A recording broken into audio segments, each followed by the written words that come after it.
Hey everybody, Dr. LeGrand here, and today we're going to be talking about when to be taking phenylalanine and what dosages you should be taking of phenylalanine. Now you might be wondering, why even take phenylalanine? What is it? What is phenylalanine?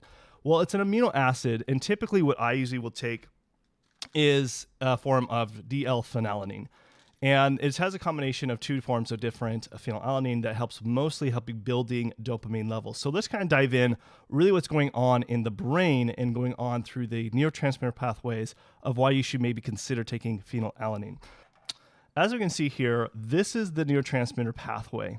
And when we're looking at the neurotransmitter pathway, a lot of us always focus on the dopamine, right? We're like, okay, we need to increase our dopamine because we're not having enough be able to retain enough information, and we're not having that motivation. And so usually we will be targeted of trying to increase our dopamine levels because we're not motivated or have focus. But really where I see a lot of the problems, especially when I'm running testing, is we'll see a phenylalanine problem. Okay.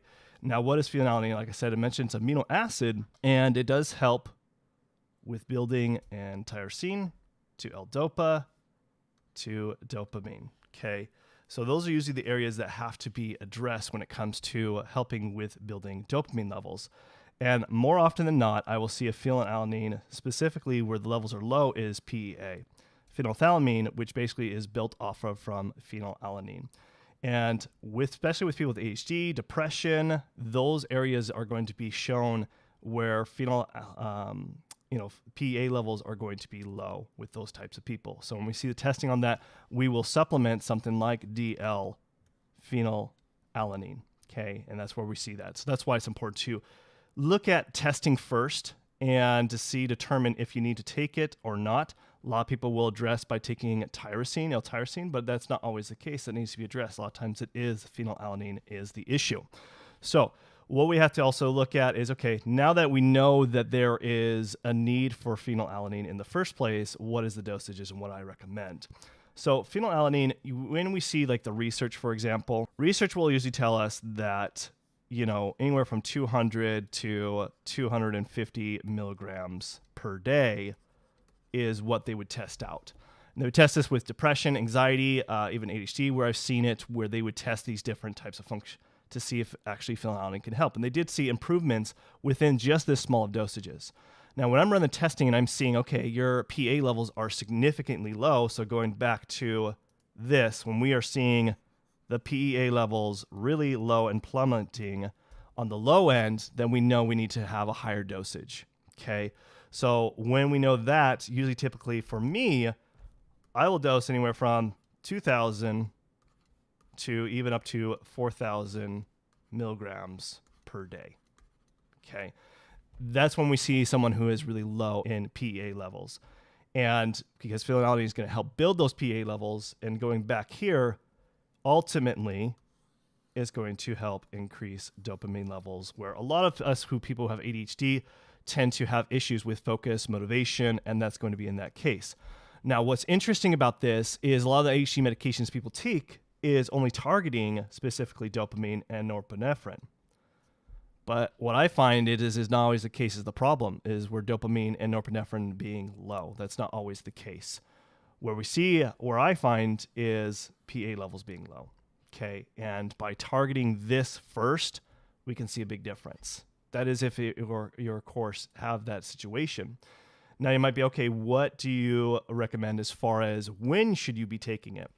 Now, I think this applies to taking any kind of amino acids or using any kind of nootropics, is when to take it is definitely first thing in the morning.